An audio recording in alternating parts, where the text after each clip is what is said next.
खमा गनी and welcome back to my new video.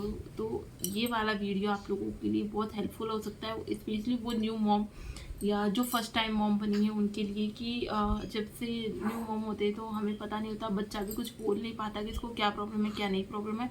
तो उससे रिलेटेड हमारे पास कौन कौन सी मेडिसिन हमारे पास एनी टाइम अवेलेबल होनी चाहिए, क्योंकि मुझे भी कुछ पता नहीं था। फिर अचानक से बच्चा जब कभी क्रैंक हो जाता है या नाइट में कोई प्रॉब्लम हो जाती है तो हम लोग तुरंत जाके मेडिकल स्टोर से या डॉक्टर के पास जाके विजिट नहीं कर सकते थे, छोटे बच्चे को परेशान भी नहीं कर सकते हैं और मेडिकल भी नहीं जा सकते। तो आप लोगों के पास कौन कौन सी मेडिसिन ऐसी हैं जो कि आपके पास हमेशा अवेलेबल होनी चाहिए इन जब बच्चा क्रैंकी हो परेशान करे उससे रिलेटेड। तो मेरे पास जो है मेरी हॉस्पिटल में डिलीवरी के टाइम मुझे हॉस्पिटल वालों ने दी थी, वो मैं आप लोगों को दिखा देती हूँ। फर्स्ट तो सबसे पहले तो मैं बच्चे को देती हूँ जन्म घुटी, जिसमें होती है, जिसके अंदर है, देखो सब 8-10 तरह की जड़ी बूटियाँ होती हैं इसके अंदर।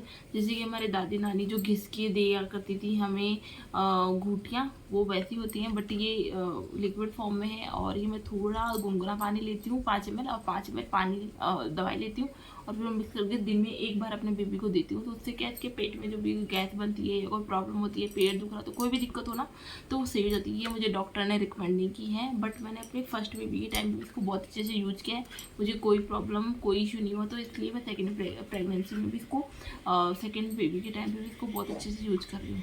देन इसको मैं हमेशा साथ में रखती हूँ। बच्चे ज़्यादा क्रैंकी हो जाते, ज़्यादा परेशान करती है होती है ना, तब मैं ये वाली ही यूज। इसके अलावा हॉस्पिटल से मुझे दी थी कैल्शियम की ये बोतल। तो ये कैल्शियम की है, ये कुछ इस तरह की आती है बच्चों के लिए पिलाने के लिए। तो हॉस्पिटल में मुझे कैल्शियम की बोतल दी थी, और ये सुबह शाम कितना ml है इसमें, 2.5 ml सुबह, 2.5 ml शाम को देने के लिए बोल जाती है। साथ में इसके वो आती है देने के लिए दवाई की।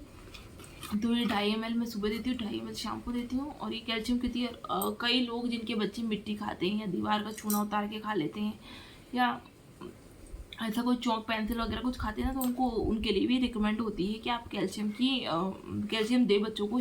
तो जिनके बच्चे भी है ना चूना उतार के खाते हैं या चौक पेंसिल कुछ भी खाते हैं तो उनमें कैल्शियम की कमी होती है।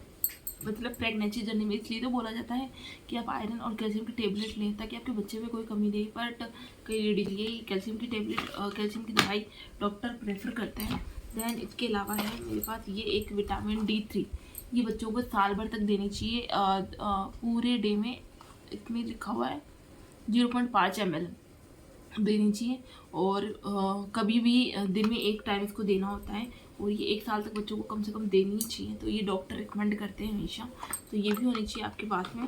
दैन इसके अलावा सबसे मोस्ट इम्पोर्टेंट की दवाइयाँ हो ना हो, सबसे ज़रूरी चीज़ है ये पैरासीटामोल आपके बेबी के लिए आपके पास हमेशा अवेलेबल होनी चाहिए। जैसे डिलीवरी हो, अगर डॉक्टर रिकमेंड करते हैं तो ठीक, मुझे डॉक्टर ने रिकमेंड की थी 0.3 ml देने के लिए, बुखार आए तब बेबी को। बट अगर आपको नहीं रिकमेंड किए तो आप मेडिकल स्टोर से लाके अपने घर में रख ही लीजिए, क्योंकि कभी भी कोई भी दिक्कत होती है, इन्हें न्यू बॉर्न बेबी होता है, हमें नहीं पता होता है। तो बस ये थोड़ी सी 0.3 ml अगर आप कोई भी प्रॉब्लम होती है ना बेबी को, उसमें आप दे देते हैं बुखार में स्पेशली, तो जल्दी रिकवर हो जाता है, जल्दी ठीक हो जाते हैं। देन इसके अलावा एक दी थी ये वाली भी मेडिकल भी दी, ये भी मेरे बेबी को दी थी। तो ये तो ऑलमोस्ट मैंने पिला के ख़त्म भी कर दी है, और ये भी 0.5 ml देने को कहा जाता है।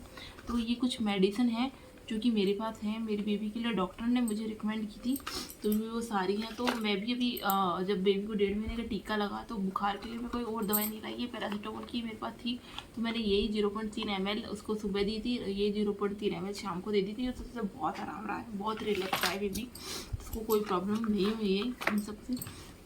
और आई होप आप लोगों को मेरा ये वीडियो इन्फॉर्मेटिव लगा होगा, हेल्पफुल होगा, तो प्लीज़ लाइक करना, शेयर करना, सब्सक्राइब करना। Thank you. इसके अलावा मैं अभी ले रही हूँ आयरन कैल्शियम की टेबलेट, ये तो बेबी की टेबलेट्स वगैरह हैं। इसके अलावा जो मैं मेरे लिए ले रही हूँ वो है ये मेरी कैल्शियम की टेबलेट है, जो कि मैं नाइट के टाइम पे दूध के साथ में लेती हूँ। और इसके अलावा एक है मेरी आयरन की टेबलेट जो कि मैं सुबह सुबह लेती हूँ दूध के साथ, वो भी दूध के साथ ही लेती हूँ। तो दोनों टाइम जो ब्रेस्ट मिल्क के लिए आपको दोनों टाइम दवाई लेनी चाहिए। तो हाँ, तो ये है फॉलिक एसिड लिखा हुआ है, सॉरी फॉलिक एसिड लिखा हुआ है। तो ये है हमारी आयरन की टेबलेट, देन ये है हमारी कैल्शियम की टेबलेट, इस पर लिखा हुआ है। तो ये मेरी कैल्शियम की है, वो मेरी आयरन की है। तो आयरन की लेती हूँ मैं सुबह सुबह, और कैल्शियम की लेती हूँ मैं शाम के टाइम पे। और बस ये ये मेरे टैबलेट्स वगैरह भी चल रही हैं और लगभग मैं 5-6 महीने इनको लेने वाली हूँ कंटिन्यूसली, क्योंकि हमारी बॉडी में बहुत ज़्यादा अब ब्लड लॉस हो चुका है तो उसकी पूर्ति करने के लिए। और बस